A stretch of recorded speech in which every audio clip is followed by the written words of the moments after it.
बुद्धिहीन हिरन। एक समुद्र के घाट पर एक लोमड़ी कई दिनों से रह रही थी। वह सभी जगह घूमने पर भी उसे अच्छा खाना ना मिलकर बहुत दिन हो गए थे। एक दिन वह लोमड़ी अच्छा मांस के लिए एक पास के जंगल में गई थी। उस जंगल में वह बहुत घूमी थी। आखिरकार में लोमड़ी को एक हिरन मिला। उसे अपने होशियारी से भोजन बनाने के लिए सोचने लगी। इतने में ही वह हिरन लोमड़ी के पास आकर कहने लगी, दोस्त, मैं आपको कभी भी इस जंगल में नहीं देखी थी और तुम कहाँ रहते हो? ऐसे बेगुनाही से पूछी। इधर मेरे वाले कोई भी नहीं है, इसलिए मैं पास के समुद्र के घाट में रहता हूँ। ऐसे लोमड़ी ने जवाब दिया। क्या समुद्री घाट? मैंने तो ऐसे कभी नहीं सुना, बोलकर हिरन हैरानी से देख रही थी। मेरे सामने पूरा पानी ही पानी है। इतना पानी है कि समुद्र के उस पार भी नहीं दिखता। अगर तुम मेरे साथ आते हो तो समुद्र बताऊंगा। ऐसे लोमड़ी बोली। समुद्र कैसा दिखता होगा, यह सोचकर हिरन लोमड़ी के साथ चलने लगी। वह दोनों जंगल में चलने के बाद थोड़ी देर में समुद्र के पास पहुंच गए थे। समुद्र को पहली बार देखकर हिरन खुशी से उछलने लगी। उसी वक्त समुद्र की लहर उछलते हुए समुद्र के किनारे आने लगी। उस लहरों को दृश्य देखकर लोमड़ी, आओ लहरों आओ, मेरे दोस्त तुम्हें देखना चाहता है। उसे देखकर तुम वापस चले जाना। ऐसे लोमड़ी बोली। लहरें आकर चली गई। जैसे लोमड़ी ने कहा वैसे होने पर हिरन आश्चर्यचकित हो गया। लहरों, तुम ऐसे ही आते रहो, मैं और मेरा दोस्त तब तक बात करते रहेंगे। वैसे लोमड़ी हिरन से बात करने लगी। लहरें आने लगी और जाने लगी। लोमड़ी और हिरन बहुत देर तक बात करने लगे। थोड़ी देर बाद हिरन, तुम्हारे अधिकार में रहने वाले समुद्र को देखकर मुझे बहुत खुशी मिली। उसमें एक बार नहाने का मन हो रहा है, मैं जा सकती हूँ क्या? वैसे पूछने लगी हिरन। उसी समय का इंतजार करते हुए लोमड़ी जाने के लिए बोली। समुद्र में हिरन जाने लगी। थोड़ी देर गई कि नहीं, एक बड़ा सा लहर हिरन को डुबा लेकर गई और हिरन उस लहरों के वजह से सांस न ले पाई। इसी वजह से हिरन समुद्र के किनारे पड़कर मर गई। बाद में लालची लोमड़ी उसका योजना कामयाब होने की खुशी में हिरन का मांस खाने लगी। इस कहानी की सीख यह है कि दूसरों के बात में कितना सच है, यह जानकर उसके बाद आगे बढ़ना चाहिए। शावक कबूतर के संदेह। एक जंगल में एक बड़ा सा नदी था। उस नदी के बाजू में एक पेड़ था। उस पेड़ पे एक कबूतर घोंसला बनाकर रहती थी। कुछ समय बाद उसे एक बच्चा पैदा हुआ। उसे बुद्धि आने पर प्रकृति पूरी विचित्र लगी। उसके साथ रहने वाले पक्षियों के क्रिया भी विचित्र लगे। ऐसे ही पेड़ के नीचे घूम रहे जानवरों के काम उसे अजीब लगने लगे। तब शावक कबूतर को एक संदेह आया। वह किस प्रकार के व्यवहार को पालन करे समझ नहीं पाया। माँ, मैं किससे दोस्ती करूँ? किससे क्या सीखूं? कुछ भी समझ नहीं आ रहा। फिर मैं करूँ तो क्या करूँ? किसी से भी दोस्ती कर लो, पर सिर्फ उनकी अच्छा ही सीखो, बोल के सलाह दिया माँ कबूतर। वो कैसे पता चलेगा? बोल के शावक कबूतर ने पलट के पूछा। जल्दी ना कर, वह तुम्हें अनुभव से ही पता चलेगा। माँ की बात ना समझने पर भी उसने सिर हिलाया। अगले दिन ही छोटी कबूतर को पेड़ के नीचे चींटियां दिखे। उन्हें देख नीचे आकर कहा, ये क्या? तुम सब अपने आप जाने के बजाय सारे एकजुट होकर युद्ध की तरह क्यों जा रहे हो? करके संदेह से पूछा। वह हमारे चींटियों का नियम है। हम खाना लेकर एक के बाद एक जाके आते हैं और साथ ही टील भी तैयार करते हैं, बोल के कहा एक पुरुष चींटी। खाने के लिए घर जाने के लिए इतनी मेहनत क्यों करना? देखो तो तुम्हारा पागलपन लगता है, करके हंसकर फिर से पेड़ चढ़ गई। उसके बाद पेड़ के छाल को चुभती हुई आवाज सुनकर शावक कबूतर उस तरफ घुमा। एक पंछी पेड़ पे चढ़कर वही काम की तरह चुभती दिखी।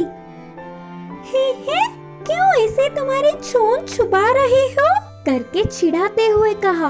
पेड़ के छाल को चुभकर कीड़े खा रहा हूँ और साथ ही मेरे बच्चों के लिए खाना भी ले रही हूँ। उस पंछी ने कहा, खाने के लिए क्यों इतनी पीड़ा सहना? तुम्हारा काम तो बेकार लगता है, करके हंस पड़ी और उधर से निकल गई। दूसरे दिन पेड़ के ऊपर बैठा हुआ बंदर दिखा और बंदर से दोस्ती करूंगी करके कहा। इससे बंदर ने कहा, तो तुम मेरे पीठ पर बैठ जाओ, तुम्हें मेरे कष्ट दिखाऊंगा। बोल के अपनी पीठ पर बिठा लिया और पास के एक गांव ले गया। उधर बच्चों के हाथों में केले और गुबालों को छीनकर उछल के पेड़ पर बैठ गया। देखो मेरे कारनामे, कितनी आसानी से बिना मेहनत किए खाना ढूंढ लिया। बोलते हुए कबूतर को केले दिए। आहा, अच्छा है, तुम कितनी समझदार हो, बोल के कबूतर खुश हुई। इतने में बंदर के काम देख बच्चे डर के रोने लगे। अब इधर रहना हमारे लिए अच्छा नहीं, चलो। बोल के शावक कबूतर को लेकर बंदर जल्दी से जंगल पहुंच गया। और कुछ दिन बीतने के बाद एक कौवा कबूतर के रहने वाले पेड़ पर आके बैठ गई। प्यारी सी शावक कबूतर को देख के कहा, अगर मुझसे दोस्ती करना है तो मेरे साथ आना पड़ेगा, करके शर्त रखा। शावक कबूतर मानकर कौवे के साथ चल पड़ा। कौवा उड़ता हुआ जाकर फसल पे उड़कर कुछ दाने खाते हुए और बहुत दाने जमीन पर गिराता रहा। वही किसान को देख पीछा करते हुए रुलाते हुए शरारत करने लगा। शावक कबूतर को कौवे के कारनामे देख मजा आ रहा था और वह भी बिल्कुल ऐसे ही करने लगी। देख देख के थक जाने वाला किसान उन पर पत्थर फेंका। कौवा तो बच के उड़ गया, पर शावक कबूतर ना बच पाते हुए पत्थर लगकर नीचे गिर पड़ी। भाग्य से उधर से घर लौट के आ रहे माँ कबूतर को अपनी बच्ची मुसीबत में दिखी तो तुरंत छत से उठाकर ले गई। लगे हुए गांव पर मलम करके बचा लिया। पूरी बात अपने बच्चे से जानने वाला कबूतर, अब तुम्हें इधर कुछ बातों को समझना होगा। सारे चींटियां मेहनत करने पर पंछी की तरह किसी को भी अपना आहार खुद कमाना होगा। बंदर की तरह गलत काम करने पर कोई भी बर्दाश्त नहीं करेंगे। मंद बुद्धि के व्यवहार से आखिर में फंस जाओगी। अब से किसी से भी दोस्ती करने पर उन्हें अपनी आदत बना लो। बुराई जानकर उससे दूर रहो। ये सत्य जानकर तुम्हारी जिंदगी आसान होगी, करके माँ कबूतर ने बच्चे को समझाया। उसके बाद से शावक कबूतर दूसरों से किसे सीखना है जानकर सावधान रहने लगी। इस कहानी की नीति है कि हमें किसी से भी दोस्ती करने पर अच्छा ही सीखनी चाहिए। दुष्ट लोमड़ी से दोस्ती। एक जंगल में एक लोमड़ी रहती थी। वह एक बार खरगोश के रहने वाले जगह पर आकर जोर से रोना शुरू किया। लोमड़ी का रोना सुनकर आसपास के झाड़ों में रहने वाले खरगोश बाहर आए। लोमड़ी से क्यों रो रहे हो करके खरगोश के प्रतिनिधि ने पूछा। अब मैं क्या बोलूं, हमारे वर्ग से बाकी लोमड़ियों ने मुझे निकाल दिया, करके रोते हुए लोमड़ी ने जवाब दी। वह सुनकर खरगोश को लोमड़ी पर बहुत ही दया आई। तुम्हें क्यों निकाले, कारण तो बोलो, करके कहा प्रतिनिधि खरगोश। क्योंकि वह सारी लोमड़ी आपको खाने की चाल चलने से मैंने मना किया। आपके जैसे अच्छे सुंदर जीवों को कोई खा सकता है भला? कोई कैसे खाने की सोच सकता है, मुझे समझ ही नहीं आ रहा। लोमड़ी ने बहुत ही मासूमियत से कहा। तो अब कहाँ जाओगे? प्रतिनिधि ने पूछा। पता नहीं, बाजू के जंगल जाकर कुछ काम देखना है करके परेशानी में जवाब दिया लोमड़ी। सारे खरगोश मिलकर सोचने लगे। उनकी वजह से उसे कष्ट आए, इसीलिए वे सभी उसकी मदद करने का निर्णय लिए। लोमड़ी को उनकी रक्षा में रहने के लिए पूछे। लोमड़ी ने तुरंत मानकर उनकी धन्यवाद की। तब से हर रोज रक्षा में पहरा देता हुआ कभी कभी खरगोशों को अच्छे अच्छे कहानी बातें बोलकर हंसाता था। सारे खरगोश भी लोमड़ी से अच्छे से दोस्ती करने लगे। एक दिन रात को पूर्णिमा के दिन पूरा चांद गगन में छाया था। वह पूरा जंगल चांद की रोशनी से भर गई। इस खूबसूरत की रात में चांद की रोशनी में आप कभी बाहर घूमे क्या?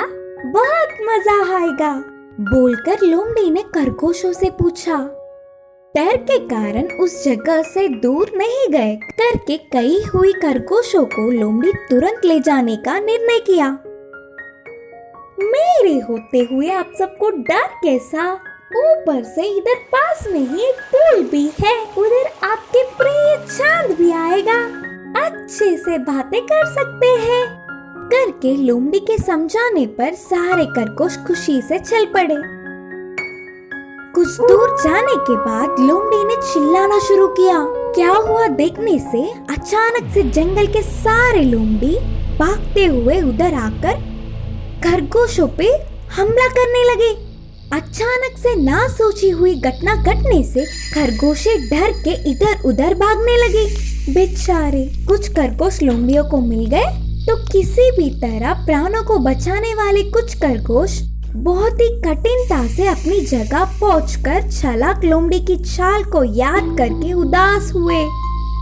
नए आए लोगों शत्रु के मासूम से बातों से उतनी जल्दी विश्वास नहीं करना चाहिए करके समझे।